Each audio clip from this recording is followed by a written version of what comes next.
I do Canadians cultivate humour so organically. Reason number one. Alright. Long winters. Okay, shut the window, please. If you just let it a little crack, it's gonna whistle. Long winters. Yeah, now it's fine. Long winter increase indoor socializing, storytelling games, conversational humor. Alright. I mean, you're stuck with a guy, so might as well be nice to the dude. Reason number two, and it is reciprocal, by the way. Reason number two, harsh weather conditions can reward humor as a coping mechanism. And as a stress reliever, probably from that dude. Alright, so reason number two. Logical. Okay, let's read number three. British influence contributed irony, sarcasm, understatement, and self-deprecation. That's the frame of a monarchy society. Politeness, being grounded, realistic, and practical, and everybody else is nice as well. All right. French, reason number four. French influence contributed with satire, wordplay, and social commentary. Croissant. Reason number five.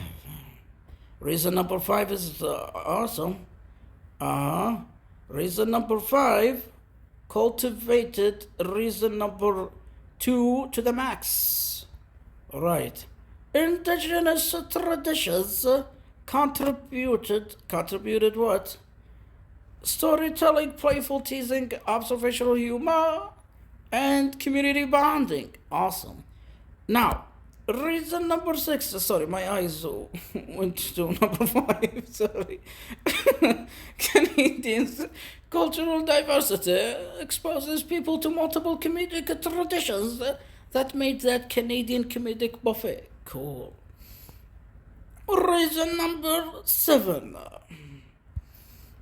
Egalitarian cultures favor humor. By the way, I'm mimicking a a town crier. You know, he stands in the middle of the town in 18th century type of deal, you know, before the internet, before radio, and he just yells in the middle of the town to tell you what the queen has said, etc. Egalitarian cultures favors humor that avoids excessive status displays. Egalitarian means that everybody believes that everybody is equal, etc. Reason number eight, living alongside different linguistic and cultural groups encourages, and I love this, perspective taking, which can strengthen comedic creativity. If you got multiple languages, you have multiple perspectives. And what does that mean? It means it's going to ruin a horror movie's mood.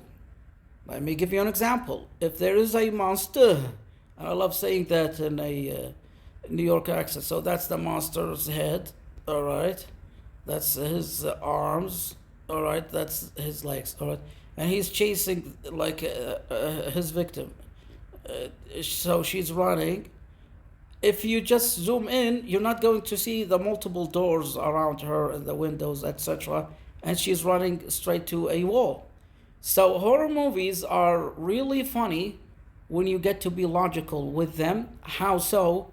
With a long shot. What's a long shot, dear cookies? If you got, that's movie making jargon. I'm really not that familiar with, but this one is easy. A close up, it's zoom in. A long shot is a zoom out. So that's a long shot for everything else. A close up, it's just putting the camera straight to the actor's face. So life is a tragedy when seen in close up, but a comedy in long shot. I really love that. All right, finally, reason number nine. Small town and community oriented environments can amplify shared jokes and local humor. So it's a snowball type of effect. You know, you cultivate a joke, you inherit that joke, you know, generation after generation. So it's get different variations, you get pretty crafty with it. So you appreciate comedy and you prioritize it. And I love and respect, adore Canucks. I had coworkers who are Canadians, teachers, and you automatically click with everybody else. I love your attitude. I love you sincerely. If I look at a Canadian, talk to a Canadian, I really feel a refreshing type of relief. And you're courageous and you get things done. You are courageous because you are unapologetically vulnerable in a charming way. Have a nice day.